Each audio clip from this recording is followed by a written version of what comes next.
ಬೆಳಗ್ಗೆ ಕಾಡಿನಲ್ಲಿ ಮೃದುವಾದ ಗಾಳಿ ಹರಿದು ಬರುತ್ತಿತ್ತು. ಜಾನುವಾರುಗಳು ಆಟವಾಡುತ್ತಾ ಸೂರ್ಯನು ಹಸುರನ್ನು ಹೊಳೆಯಿಸುತ್ತಿತ್ತು. ಅಲ್ಲಿ ಬುದ್ಧಿವಂತ ಕಾಗೆ, ಕೋಕಿಲನು, ಹಾಸ್ಯಮಯ ಆನೆ, ಗ್ರೋವಿಯೂ, ಚೇತನವಾದ ಮೇಕೆ, ಚಿರವೂ ಇದ್ದರು. ಅವರು ದಿನನಿತ್ಯ ಕಾಡಿನಲ್ಲೇ ಬಾಳುವ ವರ್ಣಭರಿತ ಕಥೆಗಳನ್ನು ಹಂಚಿಕೊಂಡರು. ಎಲ್ಲರೇ ಸಾತ್ವಿಕರು, ಸ್ನೇಹಭರಿತರಾಗಿದ್ದರು. ಆ ದಿನವು ಬಿಸಿಲು ಮೃದುವಾಗಿತ್ತು.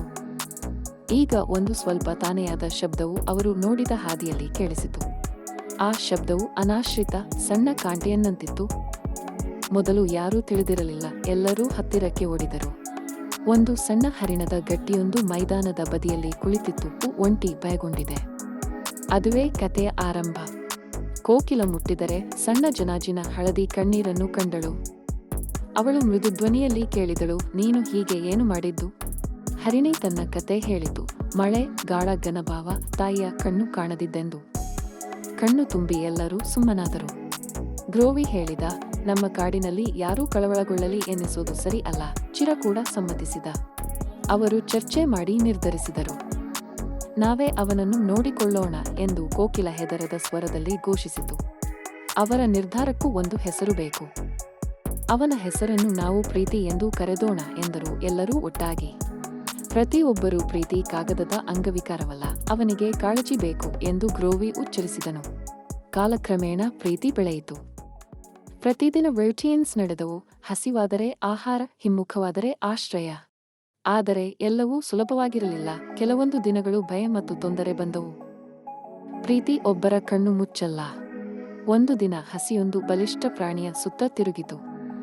ಆತಂಕದ ಕ್ಷಣದಲ್ಲಿ ಕೋಕಿಲ ಧೈರ್ಯವನ್ನು ತೋರಿತು. ಅವರಿಗೆ ಕೀಪಣೆ ಬೇಕಿತ್ತು. ಚಿರ ಮತ್ತು ಗ್ರೋವಿ ಜಂಟಿಯಾಗಿ ಹೆಜ್ಜೆ ಹಾಕಿ ಪ್ರೀತಿಗೆ ಮಾರ್ಗ ತೋರಿದರು. ಕಾಲಾಶ್ರಯದಲ್ಲಿ ಪ್ರೀತಿ ನೀತಿಯನ್ನು ಕಲಿತುಕೊಂಡಿತು. ಆತ್ಮವಿಶ್ವಾಸ ಪಡೆದುಕೊಳ್ಳುವ ಪ್ರಕ್ರಿಯೆ ಆರಂಭವಾಯಿತು. ಇಡೀ ಕಾಡಿನಲ್ಲಿ ಮುಕ್ತ ಮತ್ತು ಸುರಕ್ಷಿತ ಆಗಲು ಪ್ರತಿದಿನ ಸಂದರ್ಭ ಸಿದ್ಧವಾಯಿತು. ಸಹಾಯವೆಂದು ಎಂದೂ ತೊಡೆಯಿಲ್ಲ. ವರ್ಷಗಳು ಸಕಾಲವಾಗಿ ಹರಿದು ಪ್ರೀತಿ ದೊಡ್ಡದಾದ ಹಾರುವ ಕೌಶಲ್ಯಗಳನ್ನು ಕಲಿತಿತು. ಪ್ರತಿಯೊಂದು ಹಾದಿಯಲ್ಲೂ ಅದು ಧೈರ್ಯ ತೋರಿತು. ಬೇರೆ ಪ್ರಾಣಿಗಳ ಬೆಂಬಲವು ಮುಖ್ಯ. ಒಟ್ಟು ಹಕ್ಕಿಯಂತೆ ನಾವು ಒಟ್ಟಾಗಿದೆ ಎಂದು ಕೋಕಿಲ ಹೇಳಿದರು. ಪ್ರೇಮಿಯೊಬ್ಬನೆಂದೇ ಇದ್ದರೂ ಕಾಳಜಿಯೇ ಮೂಲೆ. ಅವರ ಎಲ್ಲರೂ ಪ್ರೀತಿ ಕಾಳಜಿ ಮಾಡುವುದನ್ನು ಅಭ್ಯಾಸ ಮಾಡಿಕೊಂಡರು. ಒಂದು ದಿನ ಪ್ರೀತಿ ತನ್ನ ತಾಯಿಯ ಲಕ್ಷಣಗಳನ್ನು ಕಾಣಲು ಆರಂಭಿಸಿತು. ಆತ್ಮಜ್ಞಾನವು ಬಂದಿತು, ಆದರೆ ಸಂಬಂಧ ಬದಲಾಗಿರಲಿಲ್ಲ. ಗ್ರೋವಿ ಬುದ್ಧಿವಂತ ಮಾತು ಹೇಳಿದ, ಪ್ರಿಯ ಆಧಾರವೇ ಪ್ರೀತಿ. ರಕ್ತದ ಬಂಧವಲ್ಲೇ ಎಲ್ಲವಲ್ಲ. ಅಂದು ಕಾಡಿನ ಎಲ್ಲರೂ ಒಪ್ಪಿಕೊಂಡರು. ಸ್ವೀಕಾರವೇ ಶಕ್ತಿ. ಆ ಕೆಲಸವೇ ಕಾಡನ್ನು ಬಲಪಡಿಸಿತು. ಕಥೆಯ ಕೊನೆಯಲ್ಲಿ ಪ್ರೀತಿ ಒಬ್ಬ ಧೈರ್ಯಶಾಲಿ ಹರಿಣಿಯಾಗಿ ಬೆಳೆಯಿತು. ಅದು ತನ್ನನ್ನು ಪ್ರೀತಿಸುವವರನ್ನು ಎಂದಿಗೂ ಮರೆಯಲಿಲ್ಲ. ಕೋಕಿಲ ದೀರ್ಘ ಸ್ವರದಲ್ಲಿ ಹೇಳಿದರು, ಸ್ವೀಕಾರವೇ ಸರ್ವಶಕ್ತಿ. ಅದು ಪ್ರೀತಿಗೆ ತುಟ್ಟಿದ ದಾರಿ. ಸ್ಕ್ರೀನ್ನಲ್ಲಿ ಸ್ವಲ್ಪ ಸಾಲು ಬರೆಯಲಾಗುತ್ತದೆ. ಸ್ವೀಕಾರವೇ ಪ್ರಾಮುಖ್ಯ. ಆ ಹಂಸದಲ್ಲಿನ ಹಾಡು ಎಲ್ಲರ ಮನಸ್ಸಿನಲ್ಲಿ ಉಳಿಯಿತು. ಗ್ರೋವಿ ಎದ್ದುಕೊಂಡು ಹೇಳಿದರು, ಕಾಳಜಿ ನೀಡುವುದೇ ನಿಜವಾದ ಮನೆಯೆಂಬ ಅರ್ಥ ಎಲ್ಲರೂ ತೋರಿಹತ್ತು.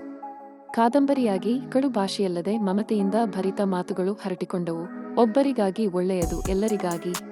ಅಂತ್ಯದಲ್ಲೇ ಕೋಕಿಲ ಶಾಂತವಾಗಿ ಬರೆದರು, ಸ್ವೀಕಾರವೇ ನಾವು ಕೊಡುವ ಮೊತ್ತ. ಪ್ರೇಮಕ್ಕೊಂದು ಹೊಸ ಭಾವನೆ ಸ್ಫುಟಿಸಿಕೊಂಡಿತು.